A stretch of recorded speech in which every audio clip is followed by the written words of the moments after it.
Thomas's new trucks.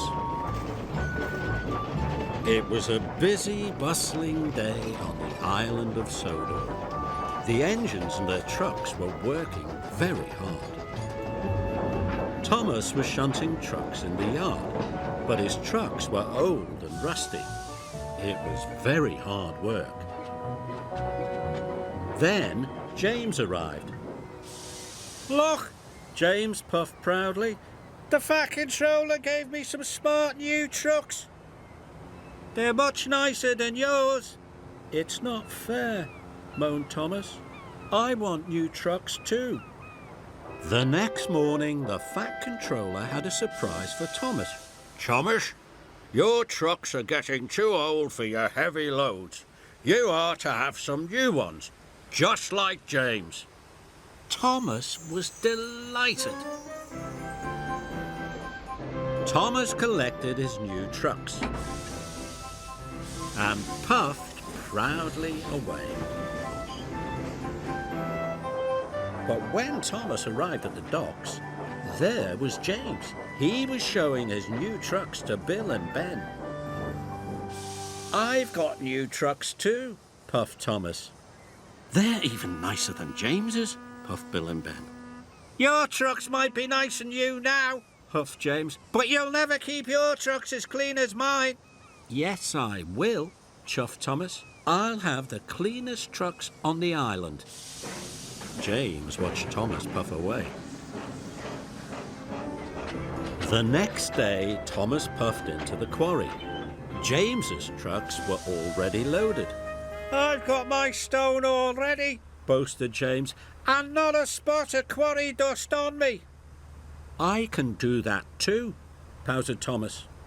So Thomas backed under the hopper, but just as the stone was released, Thomas's trucks chuckled. Then they rolled a bit more. "Bother!" puffed Thomas. "Ha!" puffed James.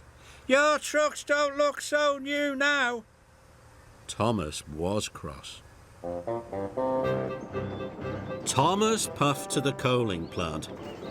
"This time, behave yourselves," Thomas snapped to his trucks. "I want you to stay clean." When he arrived, Thomas backed carefully and slowly under the coal hopper. But the trucks chuckled, then rolled too far again. Thomas and his trucks were dirtier than ever.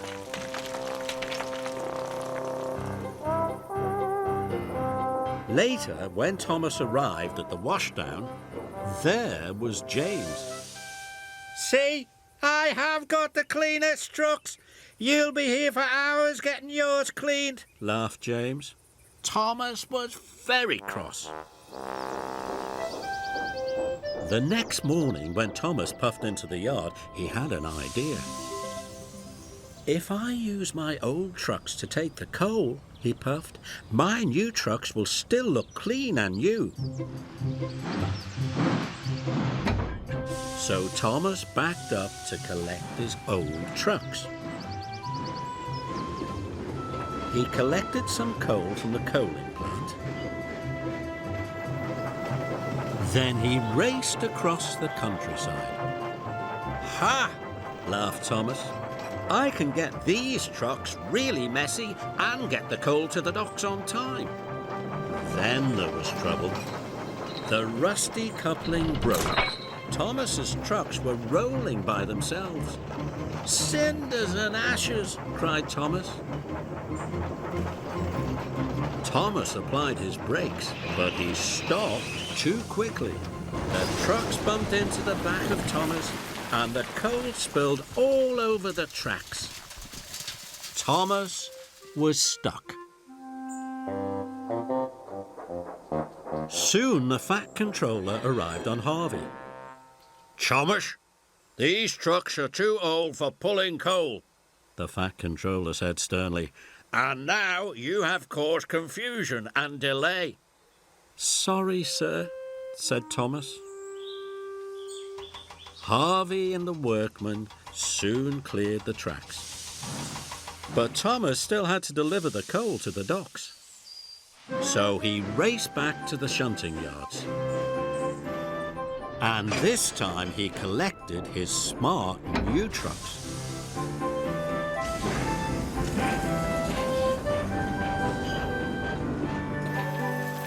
Harvey and the workmen loaded the coal into Thomas's trucks. Their new trucks were soon filthy, but they were filled with coal and ready to go, and they were very happy.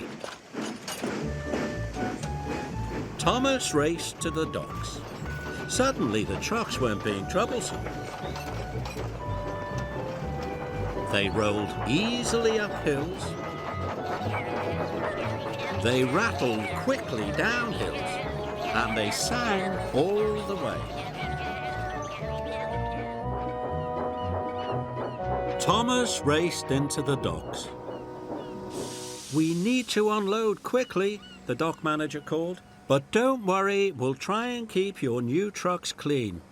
"That's okay," puffed Thomas. "My trucks would rather be useful than clean." Just then, James puffed into the docks. "Look at your trucks," boasted James. "Filthy again, not like mine." James tried to pull away, but his troublesome trucks didn't want to be clean anymore. Hold back, they chuckled. Just then, Cranky's cable snapped. He dropped a large crate of melons. "Bother," puffed James. "James," tooted Thomas, "I think trucks like to be useful rather than clean." And all the trucks agreed.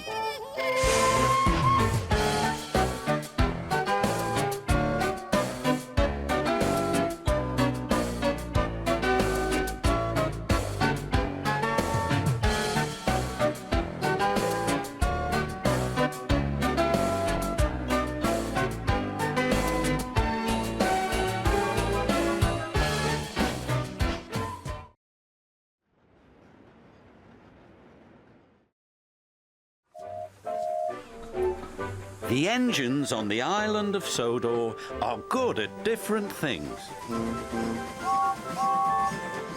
Gordon is a very good express. Percy is good at carrying the mail. And when Edward is not hauling trucks, he's very good at being a back engine. When engines have heavy loads, Edward buffers up behind and helps push. But Edward is old. Some engines think this makes him unreliable. "Edward is a useless old steam pot," Gordon sniffed. "He should be retired." "But he doesn't have tyres," Percy said. "Retired," said Thomas, "means taken out of service." "And not a moment too soon," said Gordon, and the other big engines agreed with him. But Percy was very upset. Later, his driver asked him why he looked so glum. Percy told him about Edward. "The big engines don't think he's useful anymore," he said. Percy's driver saw the Fat Controller and told him what Percy had said. "I will attend to the matter immediately." The Fat Controller had a plan. "The new loop line is completed," he said to Edward. "I want you to teach Stepney how to run it properly." "But, sir," he asked, "who will look after the trucks?" "Duck will do your work," the Fat Controller replied. When the other engines heard Duck was going to help them, they were pleased. "Duck is very reliable," said Henry. "It makes no difference to me," said Gordon pompously. "I don't need a back engine." And he wheeshed away.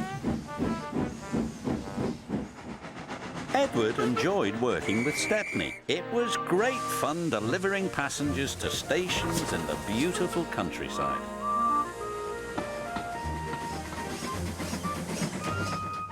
But Duck was not happy. The trucks were playing their silly games. "Duck should play with other ducks, 'cause he's no good at pulling trucks. Quack, quack, quack, quack, hold back, they giggled. Duck found himself going slower and slower and slower. Halfway up Gordon's hill, his wheels stopped altogether. duck was stuck. "Oh no," said his driver. "This is Gordon's line. Duck's guard phoned the signalman to warn him." "It's too late to switch Gordon to the middle line," said the signalman. "You'll have to flag him down." Gordon saw the guard. "If I stop on this hill, I'll never get started again," he said crossly, and he buffered up to Duck. Gordon tried to set off again, but his wheels spun and spun. "It's no use. We need a back engine," said the driver. "I'll send for Edward." Gordon was cross. Edward was excited. He was going to be the back engine for 2 trains. Edward cheerfully buffered up, and the strange train set off.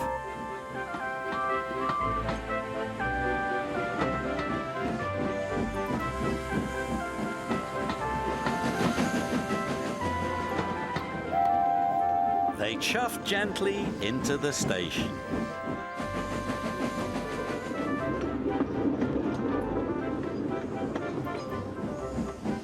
"Look at that!" laughed the boy. "The back engine must be the strongest and the best." Gordon was embarrassed. The Fat Controller spoke severely to Gordon. "You have said rude things about Edward," the Fat Controller said. "He proved today that he is useful, reliable, and very helpful." Gordon felt very ashamed. The next morning, Gordon apologized. "Thank you for helping me, Edward," puffed Gordon. "You really are a useful engine." "It's good to be back," Edward chuffed happily. The Fat Controller's plan had worked. There was no more talk about Edward retiring.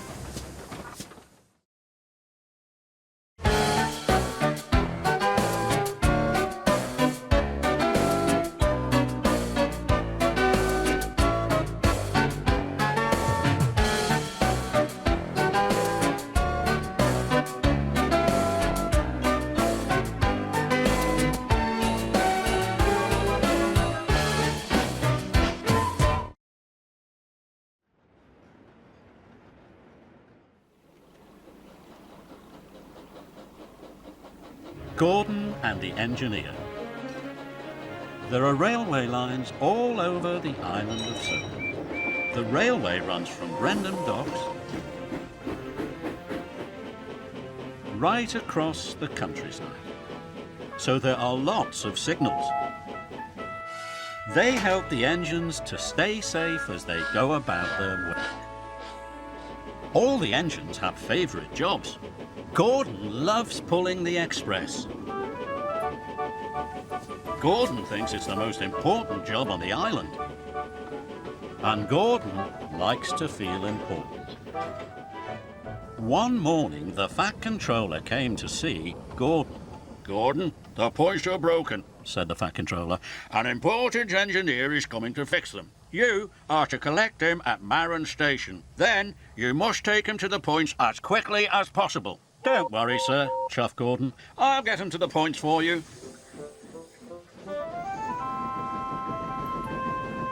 Gordon steamed to Marron. All the other engines were stuck. They couldn't go anywhere until the points were fixed. They all had to wait as Gordon puffed grandly along the express line. "I'm an important engine collecting an important passenger," he puffed proudly. Gordon felt very grand.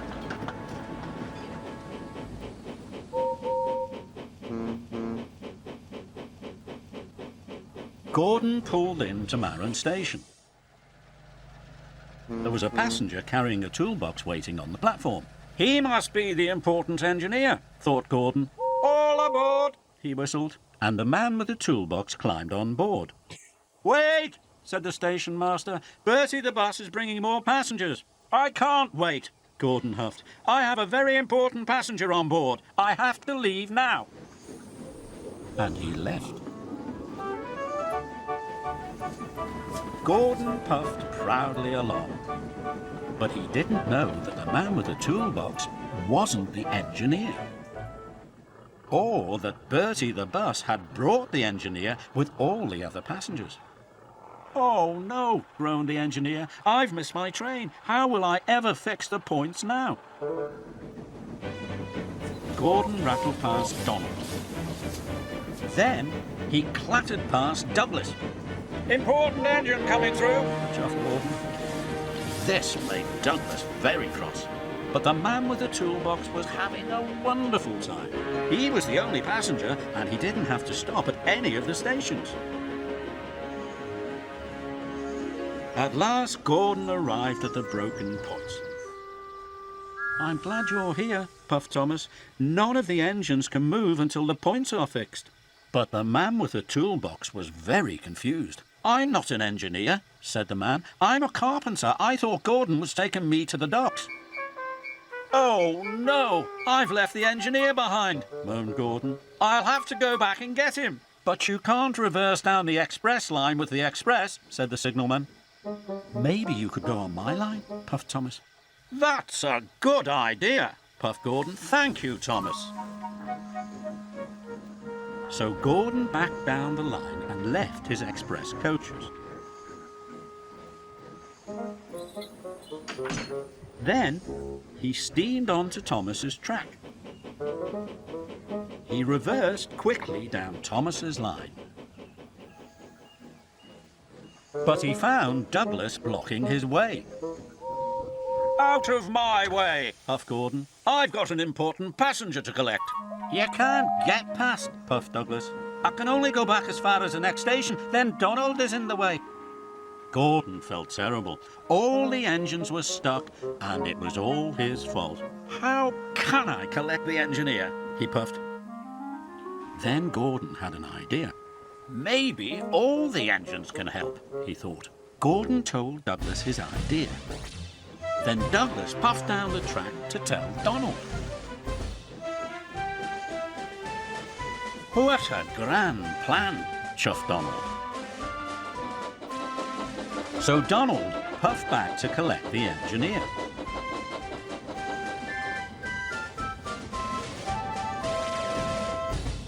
The engineer climbed on board.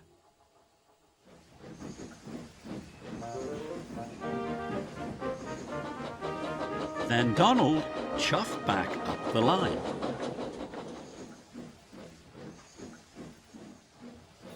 Donald dropped the engineer off at the station. Then Douglas took the engineer to the next stop, where Gordon was waiting for him. Finally, Gordon took the engineer to the broken points. The points were soon fixed, and the engines could puff through. "Thank you, Gordon," puffed Thomas. That evening, the railway was back to normal. "Thank you for helping me today," puffed Gordon. "Even an important engine like me needs help. Sometimes."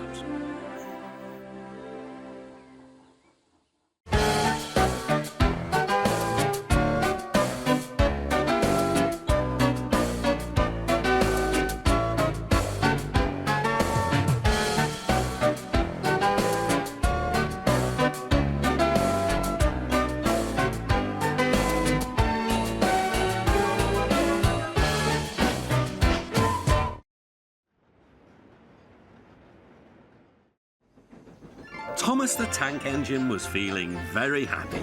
His blue coat shone in the sun, he was right on time, and all around his branch line the countryside seemed prettier than ever before.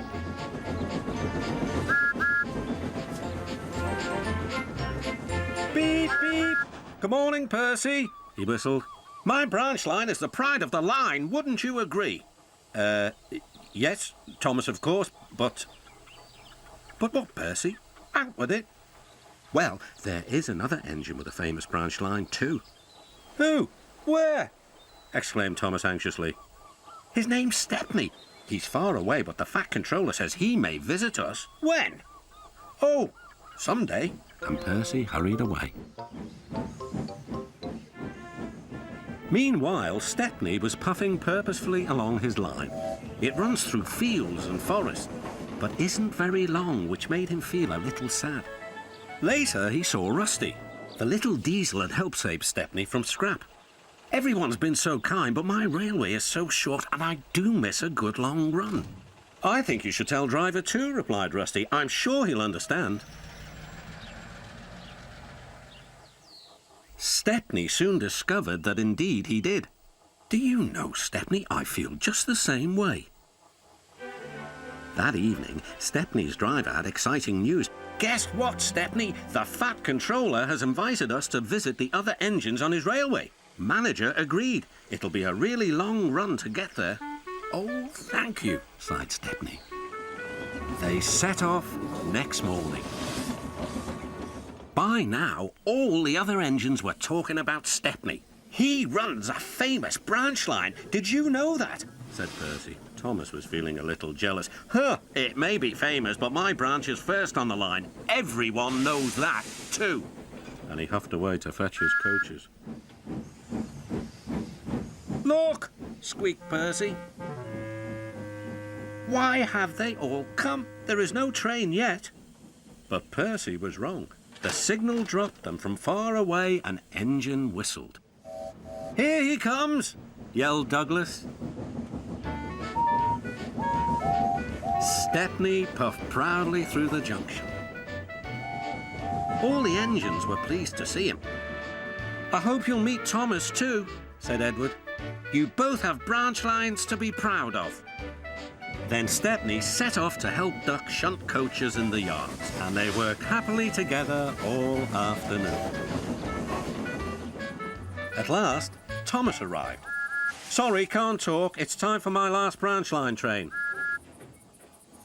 Mustn't be late.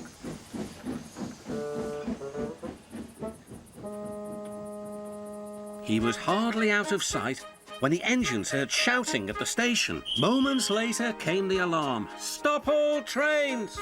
The signalman answered the telephone. A special, is it? I see. Thomas was impatient. Why are we waiting? My passengers are being delayed. Sorry, Thomas, said his driver. We're being shunted to allow another train to pass. Soon, they heard an unfamiliar puffing sound. There was Stepney with headlamps swaying and whistle blowing. He gathered speed and disappeared. Well, bust my boiler, said Thomas the Tank Engine. Next morning, Thomas was still fuming. Shunted, and on my own branch too. It's a disgrace. I'm sorry, said Stepney. I was a special. Why? An important passenger arrived just as you left. He ordered a special train and Duck let me take it. We had a splendid run, but, finished Thomas kindly, it can make an engine nervous not to know the line. Exactly, said Stepney. You're such an expert. This made Thomas feel much better. He couldn't be cross anymore and instead began telling Stepney all about his branch line.